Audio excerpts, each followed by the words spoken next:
are not alone. And when you donate, you're not just giving, you're rebuilding. Your support puts trees in the ground, restores livelihoods, and transforms land scarred by war into land that grows once more. This is how renewal takes root. This is how Israel rebuilds after war. Join us in restoring the North and strengthening the future of the land of Israel. Go now to tbn.org/rebuildisrael or call 800-804-7895. Rebuild the land, restore hope, and bless the future. Now we need to understand Trump's central pressure point.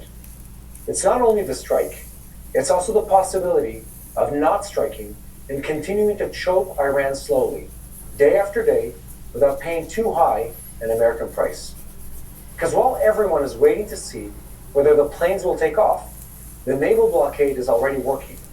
Iran is losing oil revenue, struggling to bring in foreign currency, struggling to export, struggling to import, and beginning to feel that time is not working in its favor. It sounds less dramatic than an airstrike, but sometimes in the Middle East, the quieter thing is the thing that hurts most. The numbers here matter. According to economic estimates, Iran is losing hundreds of millions of dollars every day that its exports remain blocked. It has already been hit by the loss of oil exports, by damage to steel plants, by damage to petrochemicals facilities, and by the growing fear among traders and countries of continuing to work with it. Its currency reserves are truly approaching levels that are enough only for weeks of critical imports. This is the problem of a state beginning to suffocate. This is exactly where Trump can look at the Iranians and say, why rush? Why spend more expensive munitions? Why open another front? Why take the risk of American casualties if every passing day damages the Iranian regime more deeply from within? But here's also the risk, because an economically suffocated regime doesn't always become softer. Sometimes it becomes more dangerous. The Revolutionary Guards know that if the blockade continues for a long time, it will not only be the Iranian public that begins to boil. Some of the regime's own supporters, workers in military industries, steel, petrochemical, government, and everyone who lives off the system will also begin asking what all of this is for. That is why Tehran is trying to turn the blockade from an American story into a global story. They don't want to suffocate alone.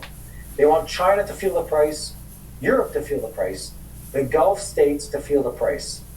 An American citizen at a gas station to ask why he is paying so much more. That's why Hormuz has become a weapon. Not only a way to close a maritime route, but a way to turn every tanker, every insurance company, every port, and every government into part of the crisis. When the United States seizes an Iranian tanker far from Iran's coast, in the Indian Ocean, for instance, with more than 1 million barrels of crude oil, the message is clear. The blockade does not remain only in the Strait. It follows Iran's shadow fleet far from home. And here we need to pay attention to something else. The seizure of a tanker doesn't look like a bombing. There's no big explosion, no smoke, no dramatic image of a fighter jet. But for Iran, it's a direct blow to the pocket. It's a blow to its ability to bypass sanctions.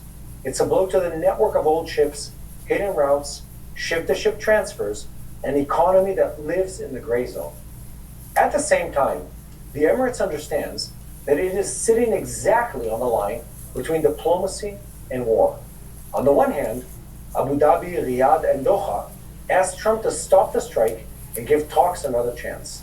On the other hand, those same leaders know that if Iran comes out of this story without being truly harmed, it will return to them later with an open account. Their fear is not theoretical. A drone attack towards a civilian Balaka nuclear power plant, which according to the Emirates came from Iraqi territory, is a severe warning sign. If pro-Iranian militias can threaten facilities like that, then desalination facilities, ports, oil fields, and refineries can also be in the crosshairs in the next round. That's exactly the Emirates' increasing coordination with Israel and CENTCOM.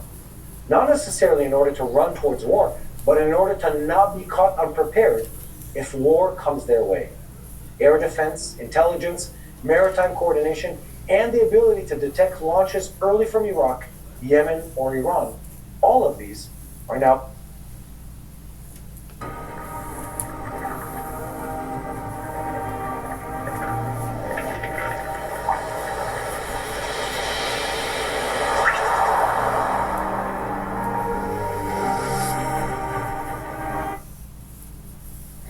At Darling's Chrysler Dodge Ram in Augusta, the Declaration of Deal sales event is on. Get 2.9% APR for 72 months plus $9,000 off a 2026 Ram 1500 Bighorn. Or lease a 2026 Ram 1500 Laramie, $599 a month, $45.98 due at signing. Don't wait, hurry in and save thousands on a new Ram at Darling's in Augusta.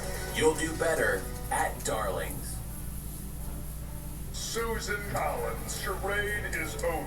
We don't care that you pretend to be remorseful at the start of a new forever war that you chose to let happen. We don't care that you are concerned while we go broke as you sell us out to the president and to the Epstein class who are engineering the greatest redistribution of wealth from the working class to the ruling class in this nation's history. Symbolic opposition doesn't reopen hospitals. Weak condemnations don't bring back Roe v. Wade. And selling out the same working class voters who delivered mandate for change after mandate for change is not forgivable. A performative politics that enables the destruction of our way of life is disqualified. As a United States Senator, I am running because it is time for change. I'm Graham Clapper, and I approve this message. are now part of the picture. That brings us back to the big question. Is the negotiation really moving forward, or is Iran simply buying time? The Egyptians are talking about the possibility of a memorandum of understanding between the United States and Iran, a document that would set principles for what comes next. It sounds good on paper, but in the Middle East, paper does not stop missiles. Paper doesn't remove mines from the water. Paper does not dismantle mobile launchers. And paper does not guarantee that Hezbollah in Lebanon will stop rebuilding Doesn't get its the network. children out of the hands The of sick Egyptian fuck demand for freedom of pedophiles navigation that feed child in and the Strait animal of Hormuz pornography. is Oh, a to critical these condition. kind of Without same it, any regional lines arrangement of would be hollow. activists and charities. Because if Iran No, see, there's a lot of good hold people, Hormuz as a card, and we're concerned it's about the essentially punks telling fucking the world, kids. maybe we signed And nobody ever something, wants to look at but our that. They're all hands caught still up, you know, of tap course, with And before we continue, bombs and feeding is the your kids, moment you know? to help us spread the truth. If this report helps you understand what is really happening in the Middle East, give it a like, share this video with friends and family. Don't forget to click the subscribe button for TBN Israel. Every share like that brings one more person to understand the reality behind the headlines and to stand with Israel in real time. And meanwhile, NATO finds itself facing a dilemma it tried to avoid. If Hormuz does not open, and if prices in Europe continue to rise, can the alliance remain on the sidelines? On the one hand, European countries don't want to look as if they are joining Trump in Israel's war against Iran. On the other hand, when the crisis reaches electricity bills, fuel prices, and factories in Europe, the separation between a regional war and a global economic crisis begins to break down. NATO's problem is that not all countries see Iran the same way. Some countries want to keep waiting. Some countries are prepared to provide logistical support quietly. And some countries fear that every escort of a commercial ship could turn within minutes into a confrontation with Revolutionary Guard boats, drones, mines, or anti-ship missiles. That is why the next NATO summit could become a test moment. If the strait remains blocked or dangerous, the alliance will have to choose between two risks: not acting and looking weak, or acting and risking a more direct entry into the war. At the same time, Russia and China are playing a different game. Putin and Xi met in Beijing, and the war in Iran brought the giant power of Siberia 2 gas project back to the table. This is a pipeline meant to carry gas from Russia to China through Mongolia. For Moscow, it is a way to find an alternative market after Europe closed the door. For China, it's a way to receive land-based energy that doesn't depend on tankers, maritime insurance, Hormuz, or the American Navy.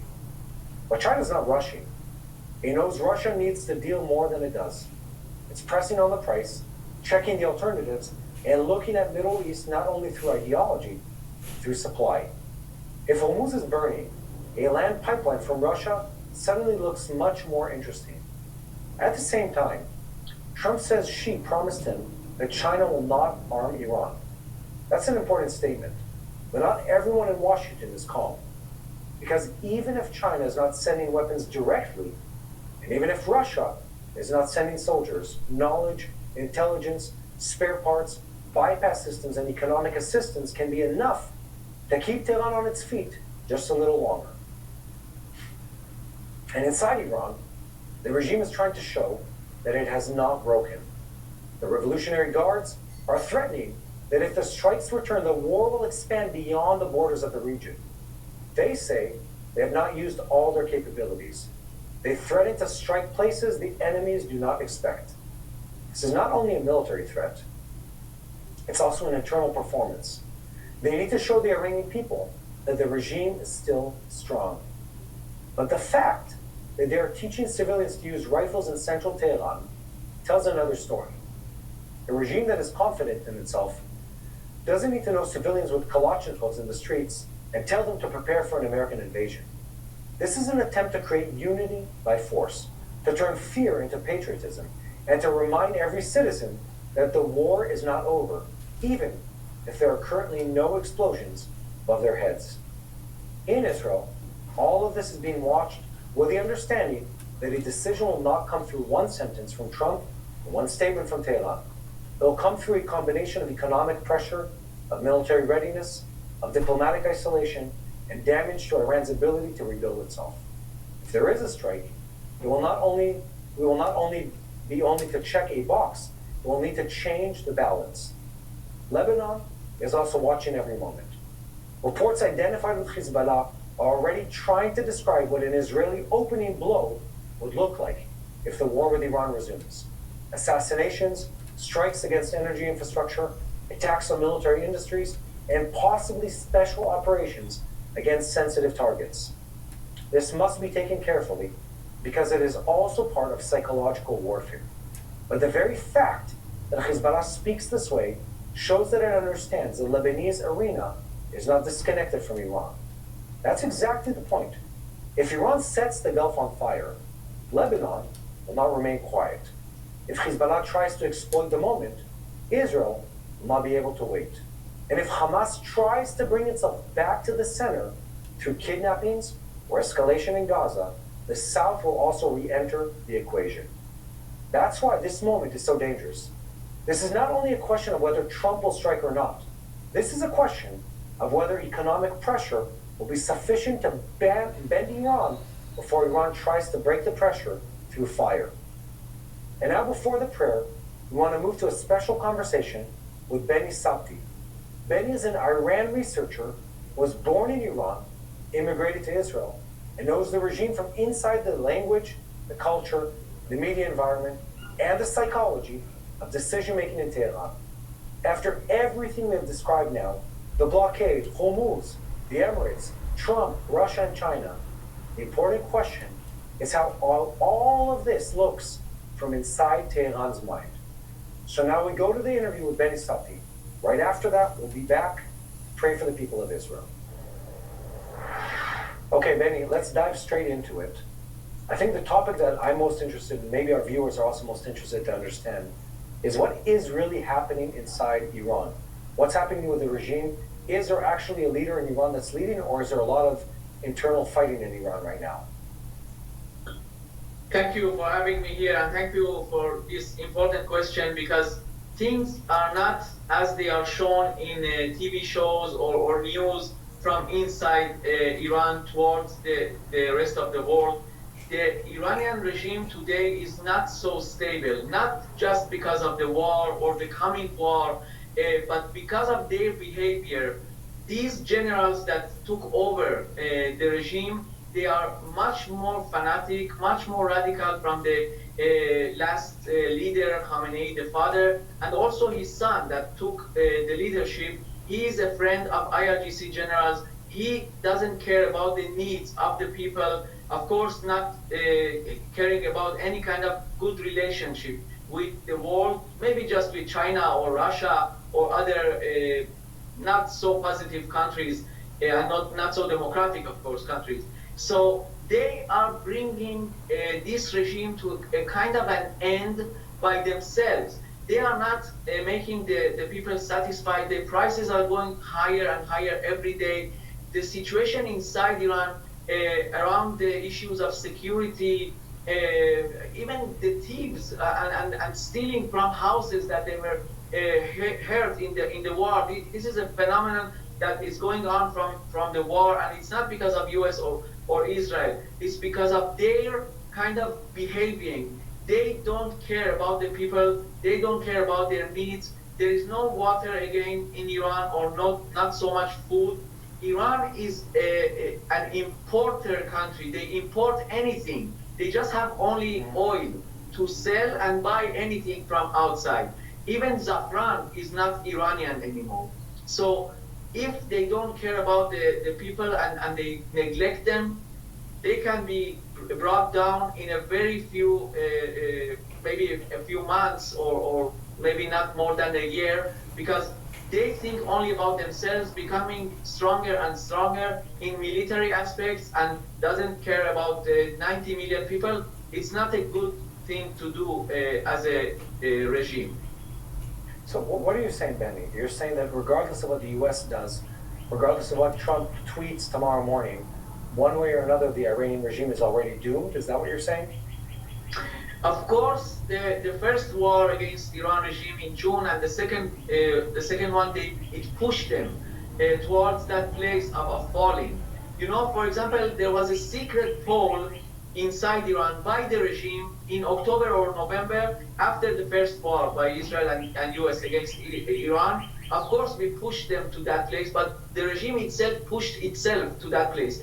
The poll said, and it's a real poll, it's a secret poll by the regime, it's not in internet or something, but it was accidentally revealed to the media. It says that 92% of the Iranians hate the regime. They are not satisfied from the regime. In another polls, they even love Jews and love Israel, and we see all their comments toward US or toward Israel. They want us to come and fight the regime. It's not because Benny has a wishful thinking. No, it's Iranians saying that. So 92% of Iranians, of 90 million people, it's a huge number. We saw that in the protests in December and January. There were more and more millions. It never happened before. Today, it's a very hard thing to do because they were so massacred and so frightened now. But maybe if President Trump gives them some hope and really comes for them, not only for the nuclear issue, not only for the missile issue, but for freeing Iran people, all of us, we will have a better place and better life here in Middle East and maybe all over the world. Because Iran regime has many hands also in US, in Europe, by Islamic centers, by demonstrations against Israel or against US, by this slogan of Free Palestine. But many things happen in that place of under that slogan of Free Palestine. So if we give some strength to the Iranian people, they can do it by themselves. Who's actually leading Iran right now? And I think this has been a question that's come up a lot, where you'll see someone go to the negotiations, and then someone else back at home in Iran will tweet or immediately respond and say, no, don't listen to the foreign minister, he doesn't know what he's talking about. Don't listen to whoever it is. He doesn't know what he's the president. He doesn't know what he's talking about. Pazeshkian. Who's actually making the shots behind the scenes? I've heard these vague statements about it's someone in the Revolutionary Guards, but we don't know who it is. What's really going on as far as the leadership goes in Iran? You are absolutely right, and it's a very exact showing of the reality now in the regime. There is no one guy that you can put your finger on and say this is the Iranian leader. The Iranian leader, the son of the last leader, Mojtaba Khamenei, is wounded, as we know. He's in a very bad shape. Maybe he lost some parts of his body, but mentally he's functioning. And but all of his consultants are IRGC generals. This is a huge problem. Nobody is thinking about the country. It's kind of what happened to Hamas. They are all part of the military parts of Hamas, and the other parts are outside of Gaza Strip. This is exactly what is happening with the Iranian regime. All of them are fanatic, are IRGC generals. They care only about fighting, stealing the billions of dollars of the oil money or whatever remained in Iran. There is no one figure that is deciding. Yeah, they I are have so somebody afraid trying from to each do other, that. all The these cash in generals, and that they have to sit move all to the a time different in the land. council, in Yeah, the Security that's what they've Council, been as they doing. name it, and they also brought back some 80 years old general Yeah, that just gets generals and peddled figures off from to a lot of the groups from that have somewhere entrusted from in their them. houses, because they don't have enough people. Right. If they You don't see have how they're enough generals, groveling Israel back and forth US to each other took out too. many of them, and they were very I could really experienced. care And less. We're just today there are concerned not so about many getting experienced the generals facts out in to the IRGC. public. So there is a mess actually in this Iranian regime. They have Yeah. to sit together and just, as you said before, I know. they Yeah, when you just start to think know about to all say that too, no. getting into They that. don't say yes. Pay attention. Foreign Ministry of Iran Yeah, wants summer class to are go solely now, maybe focused to on New York. those investigations alone. Having conversations and negotiations with US, no, they don't know how to say yes. They don't know how to compromise. This is the thing that says to me that all these kind of negotiations, and there is no real negotiations, maybe exchanging letters or something by Pakistanis, it goes nowhere. And so the sooner we solve the Iranian issue, it's better. Well, what happens next then? I mean, if I follow your line of thought, which I think is very accurate, obviously you speak the language, you understand what they're really saying to each other. If they can't make a decision, if they can't actually negotiate, which is something even President Trump and his team have alluded to several times, saying we're not sure who's really making the shots or calling the shots in Iran. If that's the case, then an agreement would be meaningless even if one was reached. And essentially it means we're going to just keep living in a moment of tension until something falls apart in Iran. I mean, am I misunderstanding you? Is that where this is going? No, exactly. I agree to that. And sooner or later, I think the only solution for Iranian regime and changing it to a better place is taking out all these very few generals of IRGC, and maybe this leader that remains there, Mojtaba, and there are some moderate and normal figures. Maybe they are old also from the Iranian regime, or maybe the best option is bringing back some of the opposition outside of Iran, maybe the crown prince, maybe a coalition of oppositions from outside. But I have another thing also to say about that. Those real moderate figures inside Iran, they can be so frightened and so have the desire to stay alive, that they can also live and have some coalition with these outsiders, the opposition that comes back maybe from outside. There are some Iranian figures, even from regime, maybe they were there 20 years ago, 25 years ago, those who made the movement of 2009, the Green Movement.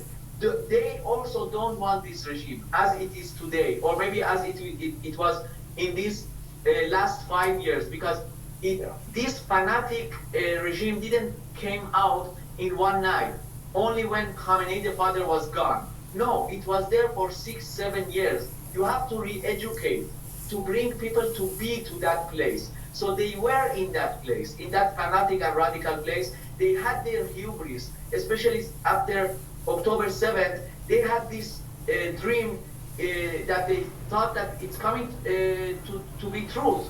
Israel will be eliminated, US is very weak, so we will be the masters of Middle East, and who knows, maybe masters of the world together with China and Russia. If we take out those who still are having these dreams, there are some other powers, and they can make Iran better, not so democratic in the first level, but in the short range we can get rid of all these elements of fanatic and radical places, not helping Hezbollah and Hamas not making more missiles and cities of missiles, and of course not nuclear program. I think what you're saying is good news to my ears, at least. Because the fear in many people's mind, myself included, was when the Ayatollah regime, when the IRGC falls in Iran, what if it goes into the path of Libya, the path of Iraq, of infighting and civil war that could last in a country of that size, with that size of minorities and ethnic tensions? You could look at decades of infighting.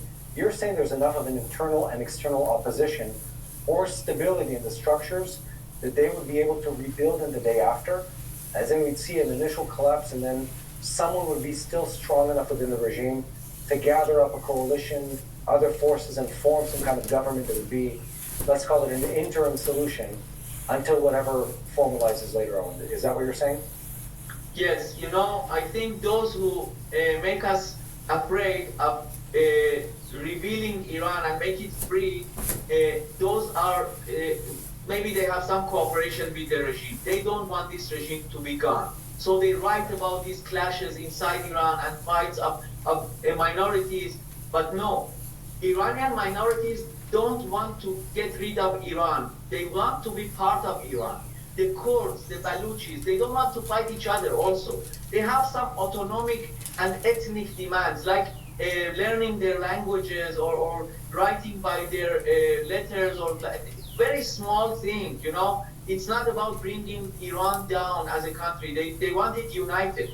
And 7 of these ethnic parties, even they declared loyalty to the crown prince a few months ago, in those days of the clashes and the protests on January. It was amazing. I had the proof that they don't want to make Iran apart.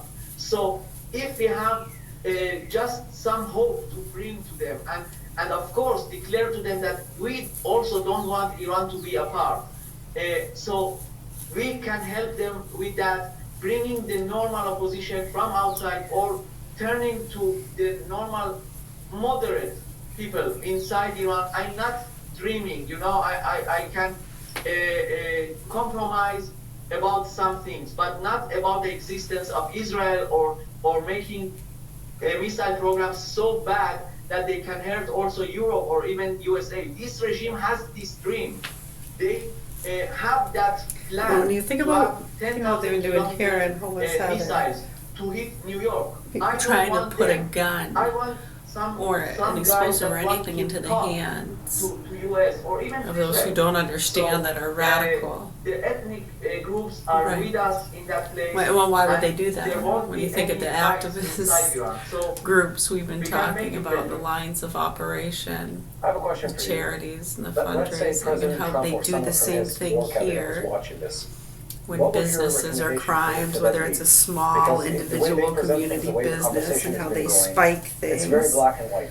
Given and They negotiate, put weapons or, and chemicals and fire and capabilities brimstone will into come the down on it. hands of It seems like you psychos have a longer to term spark whatever, understanding or perception of where this is shootings, going. What would your ambushes, recommendation to them be? Let's say they call us and distractions say, from as whatever President Trump fraud does or sometimes to crimes politicians, they're and he says, committing. Benny, tell me what we need to do tomorrow and The next meddling, month, as it relates state to the Iranians. What would your workers, advice working be? with traffickers, there's a whole Well, host I'm of very things. flattered, and And then I boom, really they'll hope that spike we- those crazy people, One they'll of give these them days, weapons, they'll leave someday, I them hope so. the guns right open, get them going, I have a give them funny some thing chemicals. To say about that. I was in a Right, summit they're already in drugged up and Miami, messed up usually by that point Rico anyways, right? was there, the messenger of the president, and Oh, I actually nice, no? caught him in hands, and I told him exactly. No, I mean, when you can exactly understand that on a these small or things. big In a very scale, short, I didn't have there's just to many grasp minutes, those but things. I said it. Enough's This enough, regime right? is To understand that. liar. These are I mean, it wolves does that not it was before. Don't negotiate with them. eliminate a threat. You know, if you have hostage situations or crazy people with guns and hostages, I mean, to say, oh, well, they're just drunk, that's all. Oh, okay. I mean, it doesn't eliminate a lot of the threat. Well, we put a lot of people in danger. You could take out a whole city block. Right, so when you start to understand those things, when people want to step in with their immature frickin' banter, remain And this oppressed, transgender, racial, religious bullshit. What the meaning of God is, man or a woman. Are you fucking kidding me? For years we listened to this shit while people were already aware. In fear, panic, trauma, being killed, having their kids killed, done. They're gone. They're not coming back. And these fucking pieces of shit want to walk around here and ignore it like it's not happening. Understand it. Look at the connections to what we're talking about and you'll see what we're saying. Yeah, the proper authorities here in Augusta, Maine need to wake the fuck up and do what they can to help educate people as to what's been going on. So I can imagine, yeah, over there is kind of probably the same thing. You have these goons and idiots connected to these Catholic charity organizations, fundraising, military forces. There's a whole lot, right? I want to summarize what you said, because you said some things that are very surprising, Benny. Yep, and they have guns in their hands, or they lay them around, they feed them fear propaganda. You heard it here first. They get them to attack and fight with each other. Right, so I mean, when you understand that, all that rhetoric and the bullshit that you're spewing, it's so stupid and childish to a lot of us news people. It doesn't even make sense, and they try to be like so serious and use their reporting skills. Read that prompter. And China and Russia and nuclear weapons, and it's non-stop with their fucking bullshit. When so many people are screaming out for them to drop the fucking heels and Botox and get fucking real. We're talking to you too there, Chachki. Yeah, you want to pull that fucking heel out of your ear after you pull the dick out of your ass? These punks have fucked and abused our children for long enough. Do you hear what the fuck we're saying? Before the fire opens again. Tell me what's a conspiracy and what's crazy. Make sure to follow us, and most importantly, don't forget. Why do I believe what I believe? Well, gee, Johnny, when you look at what the fuck we can see, hear, and feel, and what's well documented, and what these fucking pieces of shit have been doing and reporting, it's quite fucking clear to see. So hopefully the proper authorities here in Augusta, Maine do what they're supposed to do, because we're beyond fed up with these fucking cynical, psychotic fucking pieces of shit. Do you understand? Okay. Much love, health, and peace to you, everybody.